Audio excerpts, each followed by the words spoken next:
नमस्कार, स्वागत है आप सभी का हमारी इस विशेष प्रोग्राम ग्राउंड जीरो में।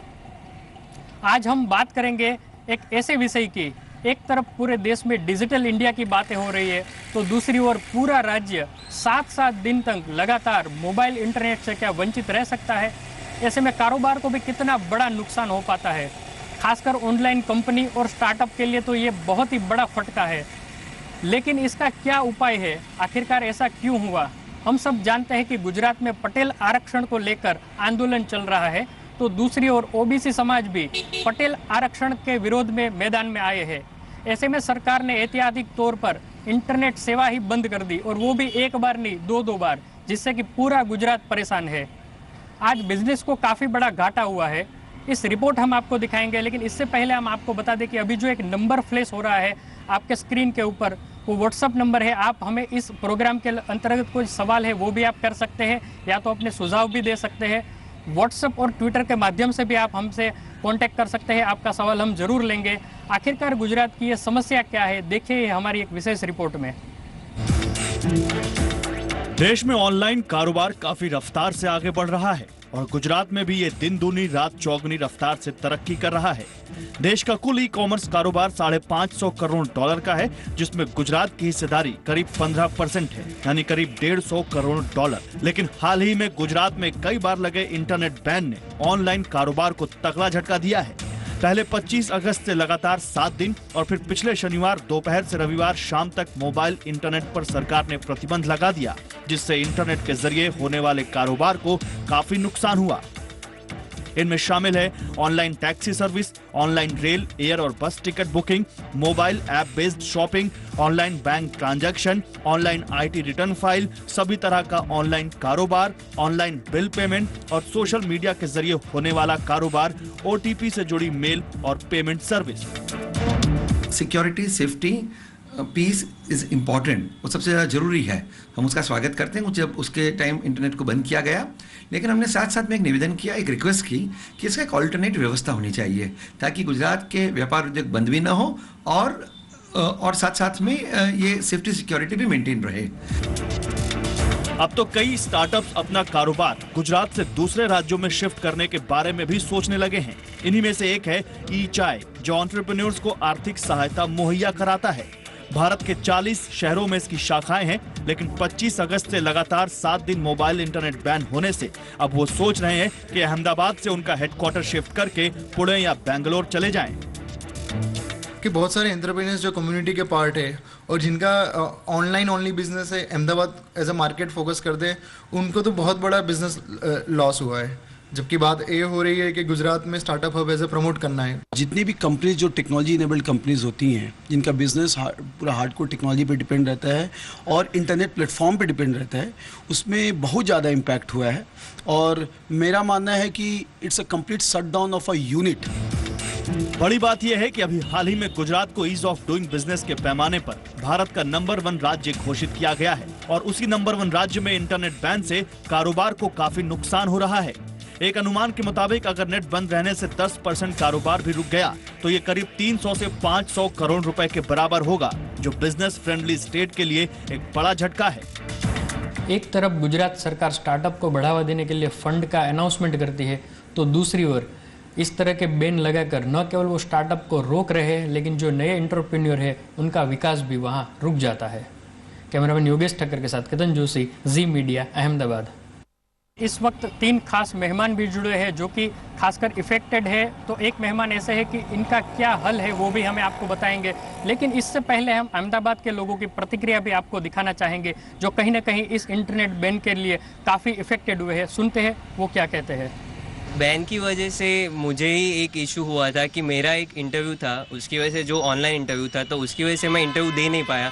सो उसकी वजह से वो मेरी जॉब चली गई जो मुझे मिल सकती थी अच्छे से। नेट पर जो प्रतिबंध लगा उससे बहुत सारी इफेक्ट हुई। जैसे नेट बैंकिंग सबसे पहले क्लोज हो गया, तो हम जो ऑनलाइन पेमेंट करते हैं, जो बिल्स भरते हैं, वो सब नहीं हो पाया। आजकल की यूथ जनरेशन जो है वो मोस्टली जीपीआरएस पे चलती है। गाड़ी में भी सब फैसिलिटीज़ अवेलेबल है, तो mostly they use GPRS for locating the routes. तो वो नेट बंद होने की वजह से वो नहीं होता है, तो वो ज़्यादा दिक्कत आती है उसमें। ऐसे इंटरनेट बैन होने से डेली रूटीन की काफ़ी चीज़ें जो रुक गई थी, काफ़ी सारे पेमेंट्स और बिल पेमेंट्स वो सब ऑनलाइन करता था, मगर वो इंटरनेट बंद था तो वो मैं नहीं कर सका और ड्यू डेट भी चली गई। चलिए हम अपने मेहमानों का परिचय करवाते हैं। हमारे साथ है जो स्टार्टअप है ऑल इवेंट्स, उनके सीईओ है मिस्टर अमित, उनके साथ है केक हंट के को फाउंडर है आशीष, और हमारे साथ और एक गेस्ट है मिस्टर हेमांग रावल, जो कि हमें सॉल्यूशन बताएंगे कि आखिरकार सरकार के पास और भी कई सारे रास्ते हैं, सिर्फ नेट बंद करना ही उनका एक रास्ता नहीं है। सबसे पहले आपसे जानना चाहेंगे अमित कि आपकी कंपनी, आपका जो नया स्टार्टअप है, क्या इम्पेक्ट हुआ कि लगातार जो 7 दिन और उसके बाद 2 दिन जो नेट बंद रहा?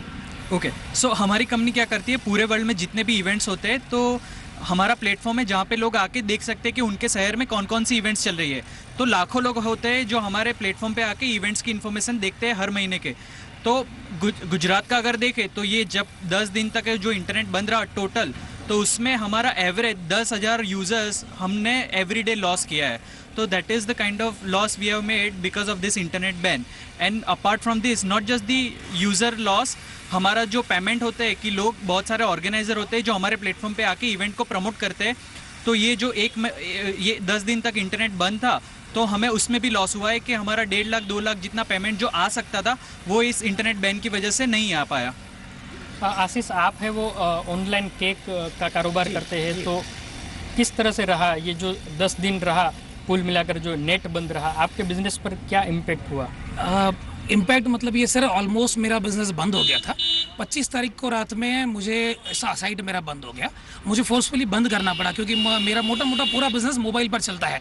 आप देखेंगे मेरे पास 2 मोबाइल है, पूरा मोबाइल डेटा पर ही मैं काम करता हूँ।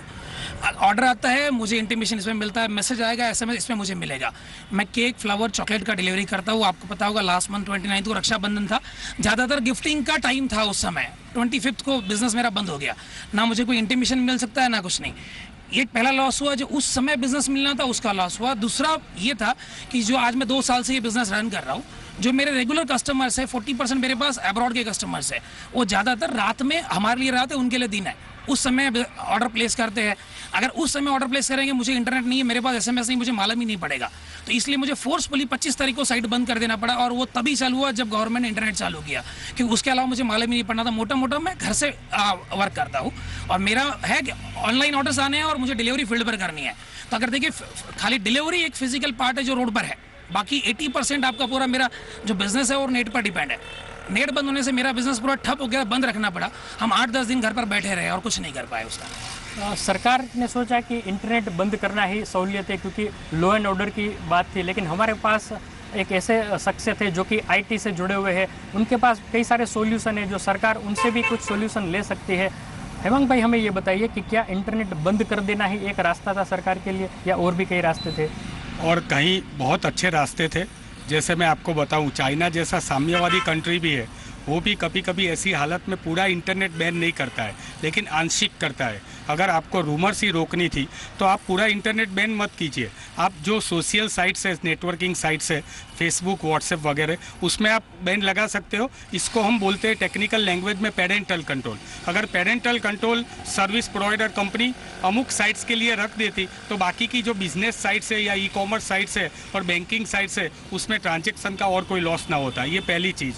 दूसरी चीज़, अगर गवर्नमेंट चाहे और ये जो कंपनियां है जो सोशल नेटवर्किंग काम करती है, जैसे व्हाट्सएप है, फेसबुक है, उसमें भी 2-3 तरह के आंशिक बैन लग सकते हैं। अगर गवर्नमेंट चाहे तो उनको बोल सकती है, और छोटा सा टेक्निकल अगर वो सुधार करे तो सिर्फ अगर चाहे तो टेक्स्ट मैसेज ओनली पास कर सकती है, वीडियो मैसेज या जो भी JPG फाइल्स है वो बैन कर सकती है। वो दूसरा एक सॉल्यूशन है। तीसरा सॉल्यूशन, सबसे अच्छा सॉल्यूशन ये है कि मॉडरेटर लेवल पे, यानी कि जब मैसेज पाने वाला आदमी या तो कोई ग्रुप का लीडर होगा, या तो एडमिन होगा, या तो फिर वो खुद होगा, तो वो खुद मॉडरेट करेगा। अगर वो मॉडरेट करेगा और मैसेज को अलाउड करेगा तो ही मैसेज उनके ऊपर बज़ होगा। तो इस तरह से हम कई ऐसे छोटे छोटे स्टेप है जिससे अगर सॉल्यूशन लेते तो शायद इतने बड़े जो 8 दिन का लॉस होगा वो लॉस हम बेयर कर सकते थे।